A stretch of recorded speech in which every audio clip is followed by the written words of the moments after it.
we had these extraordinary experiences, for example, where we'd be talking about the financial crisis, and I would read what you had written in your first draft, and you'd be sort of talking about how you had made these wise decisions when the markets were falling apart, and how it's kind of obvious that these things were incredibly cheap, and you bought them, and then everything rebounded, and you made a fortune after the financial crisis. And I, because we've been friends for so long, and because I've been invested in your fund for something like 23 years, I knew what it had been like at the time. So I said to you, Guy, I remember calling you in the middle of the financial crisis and saying, how are you doing? And you said to me, we're bleeding from every orifice.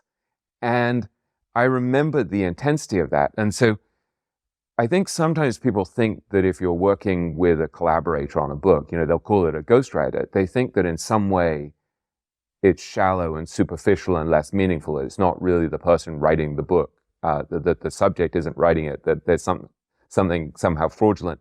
I actually think it became more and more authentic because you wanted to find out something, you were pursuing the truth. And I could kind of hold your feet to the fire and be like, no, Guy, it wasn't like that at all.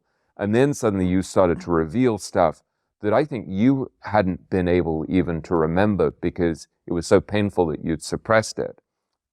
It's a really, really fascinating phenomenon, actually. And you're kind of creating the space to see that. So if I can trace what I saw there was that, first of all, so it begins for me with the autobiography of Mahatma Gandhi. And, the subtitle there is The Story of My Experimentations with the Truth. And a book that we've been talking about a lot recently, a book called Power versus Force by David Hawkins. And for some reason, I discovered in myself the courage to want to write the truth. But then, and it's interesting to me that, so David Hawkins talks about when people speak truly honestly, people go strong.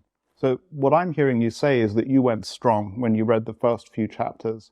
But then, so because I trusted you, because you'd taken sort of like my screed, my scrivenings over the Buffett lunch, and you turned it into really a thing of great beauty for time. I mean, I remember calling you up at the time and saying, wow, William, you've made me sound so smart and so eloquent. I'm blown away.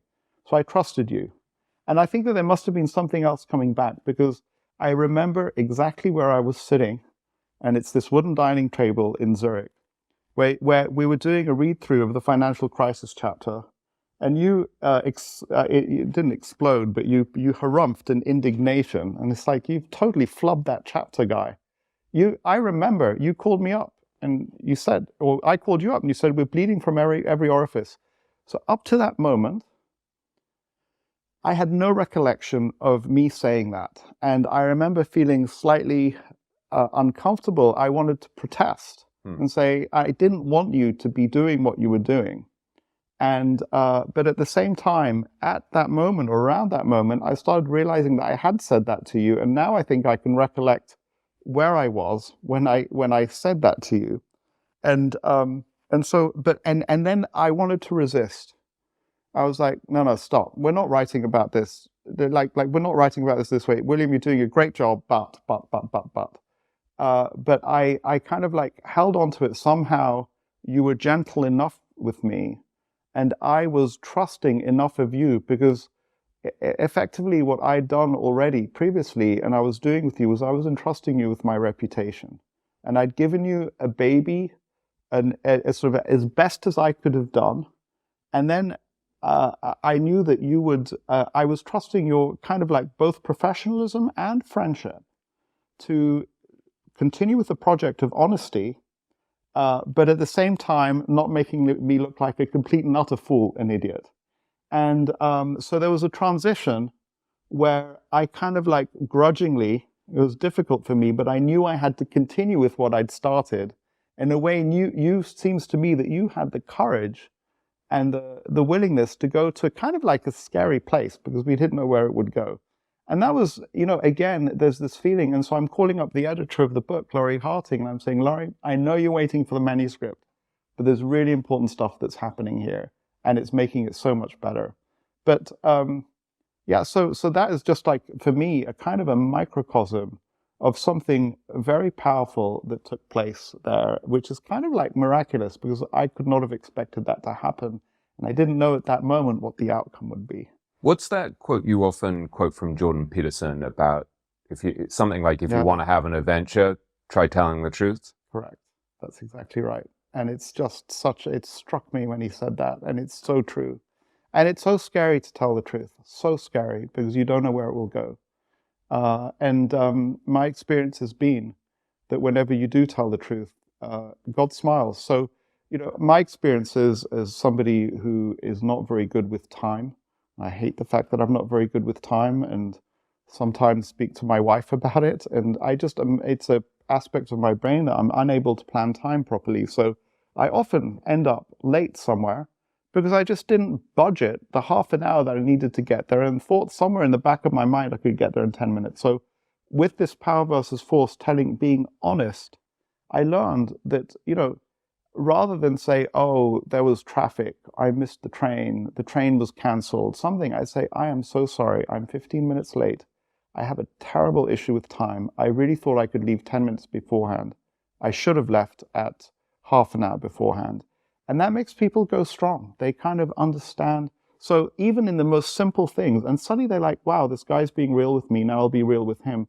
So my life, when I started telling the truth, and I know where I was again, when I decided that I'd write that first chapter, Belly of the Beast, which scared the living daylights out of me. And in a sense, since then, life has been an extraordinary adventure, One very interesting thing that I remember coming out of our discussions about the financial crisis was as we deepened the discussion, because you wanted to tell the truth about it and you were open to letting me kind of cut into the vein there, we started to discuss the moment where Bear Stearns looked like it might go under, and the money in your fund was, if I'll get the details wrong, but it basically, you, even though legally you would have been fine, you might have got caught up for many years, all of the money in your fund being sort of stuck somehow in Bear Stearns. And I started to ask you about what the experience was, like where you were sitting at the weekend when you were watching to see whether it would be rescued, and how excited you were when Jamie Dimon decided to step in, and how I think you told me you sent him a Christmas card to thank him. And we started to talk about your father, who was the biggest, it was and still is, the biggest investor in the fund. And it became clear in our discussions that there was a certain point where he could have pulled the plug and just said, no, I can't take this anymore, and I want to take my money out of the market, everything's going to hell.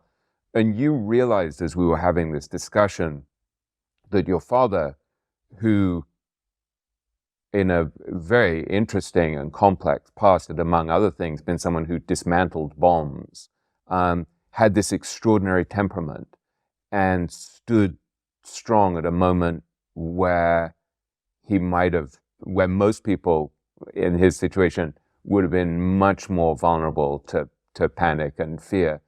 And I think you then went to your father and kind of told him how grateful you were, in a sense. Like, in a way, it deepened your relationship with your father and your appreciation of your father. Am I getting that right? Yeah, absolutely. I mean, just briefly on Bear Stearns, and then to move on to my father. All of the assets were custodied at Bear Stearns, which is at the time was a brokerage firm, very well known and storied brokerage firm run by a guy called Ace Greenberg, who at the time that this financial crisis happened apparently was playing bridge with one of his directors, which is kind of shocking. But in the event of a bankruptcy of a brokerage firm, then the client assets should be secure. But any reasonable judge, I could have imagined, would have frozen everything to make sure that there were actually client assets.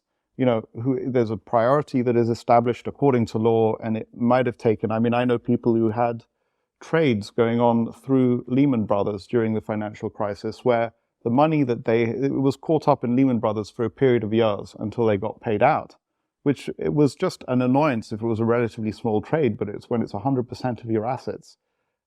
And I just remember calling my father up and saying, I am going into the office both days this weekend, and I'm super scared that this may be bankrupt on Monday morning. And if that's the case, I would have to start researching legal firms that are experts in the bankruptcies of brokerage firms to represent us. And so it was 5 p.m. when that call came through. So my experience of my father, who's, yes, he was a sapper at one point in the Israeli military and did other things as well. But and I think that there's some wisdom that we can all get out of this. So my father was the type who, 30 years ago, before I discovered Warren Buffett, before I had learned anything about investing, who thought that the way you make money in the market is you trade. So you buy and sell, you buy low, sell high, buy low, sell high. And the idea of investing in a good business and holding it for a long period of time was something that would have been anathema to my father. And that's not, I was good at mathematics and was a decent financial analyst, if you like. My father's incredible in relationships. But in a sense, my father didn't need to understand that. He basically just, when I came to my father saying, the proverbial has hit the fan, and this is a very difficult situation, and my father didn't try and focus on, he first of all gave me the domain of, I understand that in principle, my son understands what he's doing, and he's run into a roadblock, he run into difficulties, and went straight into the emotional side of leadership, if you like. And so he did two things. One is, and I think this is true probably in all crisis situations, is you only make it worse by losing confidence in the person who's in the driver's seat. You have to give the person in the driver's seat the opportunity to see what they need to see, take the decisions that they need to take, and not make them feel like they're about to be removed from the driver's seat. And effectively, he did that without really understanding the consequences or the outcome. So his focus was on, I need to empower, in this case, my son, my partner, the guy who's managing my capital, to be aware of all the important information and to make the most important decisions that he needs to make. And he needs to know that I've got his back. But interestingly enough, we were talking before about forgiveness and judgment. And it's occupying a place where it's not saying, everything you do is going to be fine, don't worry, I've got your back. It's like, we're in a grave situation, and you're in the driver's seat, and I've got your back to help you to make the most important decisions, but there's that element of judgment. It's not just like, I'll forgive you whatever that you decide to do. And I've come to him on multiple occasions, I mean, most recently with the medical issue. And again, it's incredible because he might be at the gym playing tennis, but there's a tone in my voice, and I know that he's responsive to other people like that as well, where he knows that this is important, and he goes to that very, very special place. And in a sense, that's leadership, it seems to me. It's extraordinary leadership, and thank you for giving me the opportunity to thank my father again here for being that kind of partner. And I think that, just to close that thought, I think that what's really important is, I mean, Warren and Charlie say to find a good partner, be a good partner, but also realize that the nature of exactly what the person contributes can be incredibly subtle, and it doesn't have to be the full range of everything that's required. It might be just in a particular emotional slice, or maybe another slice of the whatever difficulties and reality one is dealing with. So thank you for giving me the opportunity to talk about that. I think also one reason why it's been fascinating for me to be behind the scenes watching you go through experiences like that with the financial crisis or with COVID or with family issues, all of this stuff, is that it's allowed me to see, partly as a writer about investing, that there's the theory, right? There are all these principles about this is what works in investing, this is how you do it. And then once you get in the mud and you actually see what it's like, there are all of these forces, all this turbulence that makes it incredibly difficult to be rational. And so one of the things that's been a privilege for me is that I would see when you were having struggles in your own life, or when when the market was really hitting you, and you had these core principles, but it was actually incredibly hard to apply them. And so there was this sort of gap between the cold, logical, rational theory that we've all learned from people like Buffett and Munger, and the reality, which is that it's a human in a really murky situation, subject to lots of stress, lots of emotion, trying desperately to figure out what to do in the midst of chaos, rather than when we look back logically and we look back at the financial crisis and we're like, of course those things were incredibly cheap. Or we look back at COVID and we're like, well, of course those things were incredibly cheap early in 2020. But when you're actually living it and you're there, it's so intense. And I think that's what I've tried to convey in writing about this stuff, is that it's like, no, these things are really hard because we're humans in vulnerable, turbulent, unknowable situations. Yeah. And, you were saying trying to decide what to do. And over and above that, sometimes the best thing to do is to do nothing. But the nature of what's happened in the financial markets, what's going on in our minds, maybe conversations with clients or analysts, is that whereas in many periods, the ability to say, in this case, I do nothing, suddenly that there's this voice screaming at you saying, do something, you idiot. And actually, maybe one should do something, in which case, which course of action is it? And maybe actually one should ignore the voice completely.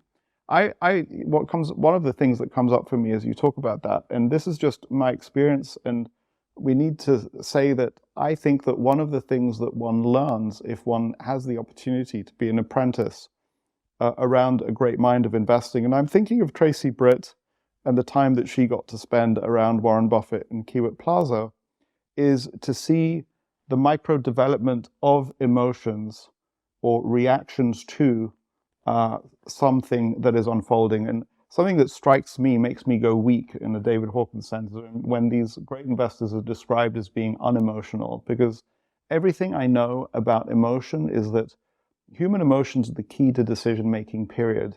We don't take decisions. That's the kind of part of the decision-making mechanism. So to say that somebody like Warren Buffett is, say, unemotional in response to market trauma, I think that what I want to say is, no, he has a particular way of dealing with the decision-making apparatus, which includes emotion. And I think that to say unemotional or emotional is far too rough a way of describing it, or we need to get far more precise in that that in between emotional and unemotional, there's an enormous universe of different kinds of micro reactions to different things, and it's actually learning that in the middle. And so when I think of Tracy Britt, or I actually we talked a little bit about Chris Hahn, who in a way apprenticed with, I think his name is Richard Perry Partners.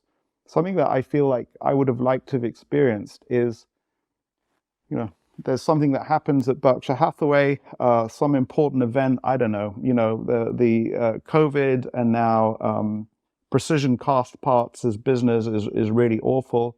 The ability to witness Warren in his micro emotions, how he responds to that, for example, or on a trading desk even for, say, I imagine Chris Hahn, seeing Richard Perry's response to a piece of negative news. It's not about emotional or unemotional. Those are the two extremes. How are you reacting in a subtle way?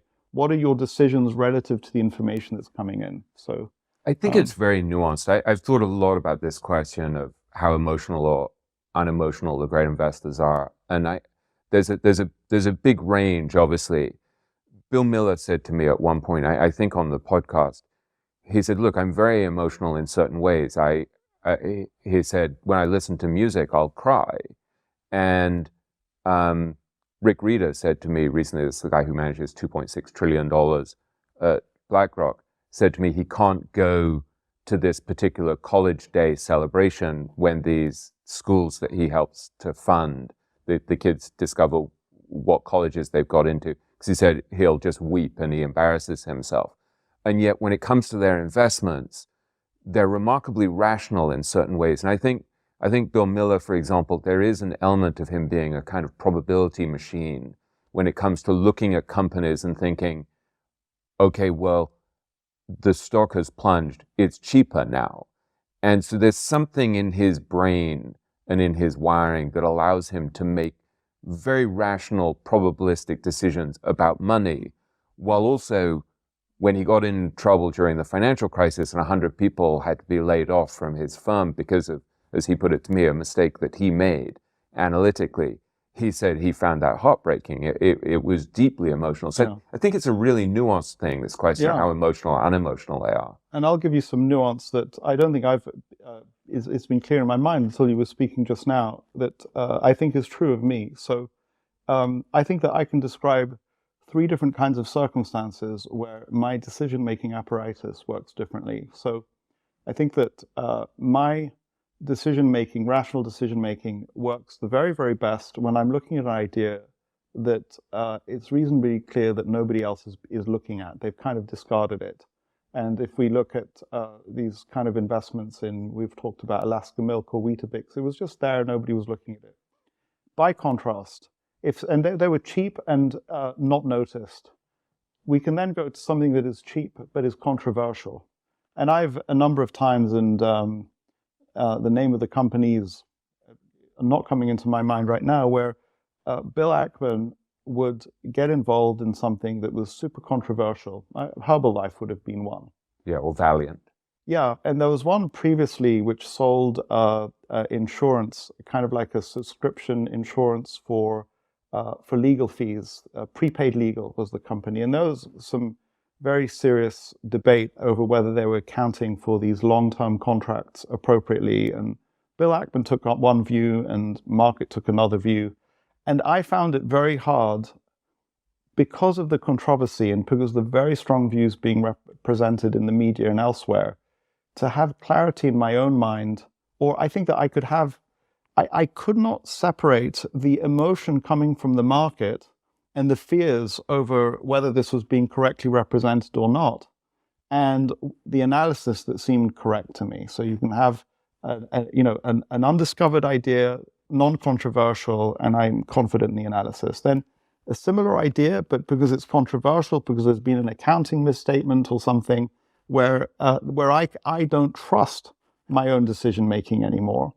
And I would look at somebody like Bill Ackman and say, I wonder if he's right or if he's just being, sort of like braggadocious.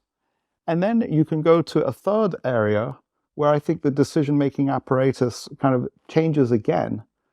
So I think that, and we were talking about it, how I'll own a position that has gone up multiple times, and now the simple way to put it is I fall in love with the position. In a way, I'm not being rational about the likelihood that this thing is going to double and triple again from where it's gotten to, after all, having already gone up 4 or 5 times. And so I think that it's not just that it's subtle, it's like the modes by which we operate change depending on the circumstances. And I think that to be the best possible investor I can be, given my endowment of what I have, is I really need to learn to understand that internal landscape as well as possible, so I can now tell myself and help myself in conversations with you and people in my office, remind me when this thing is, remind me that, I have a tendency to fall in love perhaps a little too much and lose that amount of rationality. I think it's sensible for me when it's a controversy. So there are probably more than 3 different types. As I learn more about myself, I probably maybe have 5 or 6, but up to now, it becomes easier for me to say, look, it's controversial. I think this analysis is right, but I just don't like being involved in controversial situations. It's not my area. It's not something that I do well with emotionally. It's kind of like an intelligent thing to do.